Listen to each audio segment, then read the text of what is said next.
I glanced at the girl with her. Ellie answered my gaze. A petite. Her name is Sonia and she is 23 years old. Frank gave her to me as a gift. In his opinion, he should have given her to someone like me, so that she could have a good life. I got up and went near them, looked at her and nodded in satisfaction. I asked, "Are you going to keep her here or help her club? She has a good body." Ellie turned to Sonia and said, "Take off your coat." She took it off too.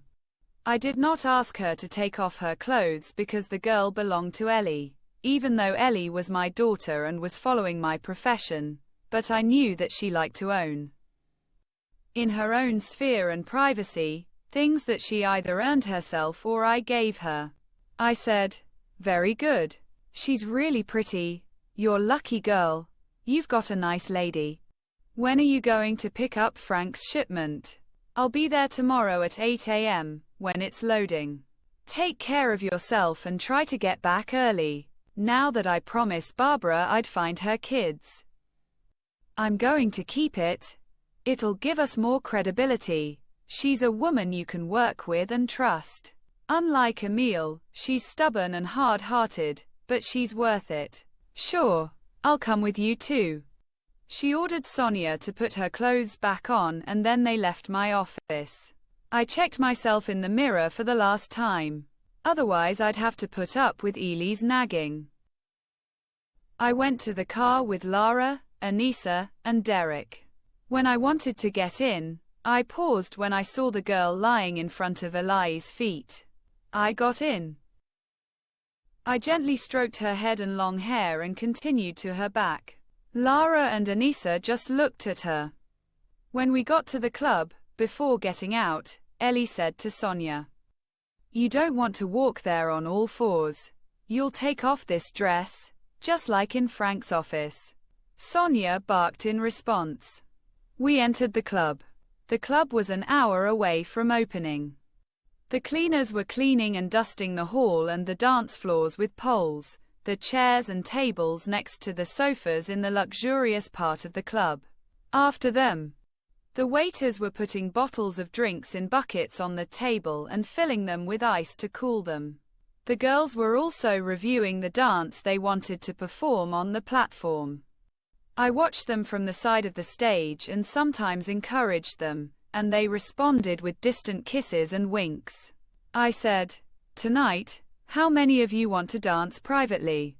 If you don't want to, change the writing on the sign, give your name to Jake, so I know what program we'll do. If you don't like each other, say so in your headphones." They all said, "Sure." After a while, Tess also entered the hall in her dance clothes. When she saw me, she came towards me. I looked at her and said, "Very well. Do well tonight. And you'll get the first tip from me." "Thank you. Elena is a really good dancer. She told me to go on stage tonight and do the pole dance for now." "Where's Joel? He didn't come with you?" "I don't know where he went." "Okay, go get yours." She nodded and left me. Some time later, Joel entered the club with a woman. When the woman saw Ellie, she said, "Miss Ellie, you wouldn't let me come. You told me to come back in a week to check on Becky." She motioned for Joel to let the woman go. The woman stepped forward and looked at Ellie with worried eyes. Eli said, "We didn't find her. No one knows about her." "My God, you promised me." "What did I promise you?" I said, "If I could, what was your daughter's last name? Where and to whom did I sell her?" "Her last name is Grass, Becky Grass, in the South, to a man named Tony." Ellie, noticing the way Sonia was looking at the woman, asked, "What's wrong?" She barked at the woman. I looked at Ellie with a confused face. Ellie said, "You don't want to bark anymore. Every time I say, you talk like a human, not a dog." "Yes, sir. I know this woman. When I was about to sell myself, she came with her daughter. We were together for a while after we sold ourselves. Ellie showed her a photo and asked, "Is that it?" "Yes, it's her." The woman happily walked towards Sonia, who Joel took and held by the hand.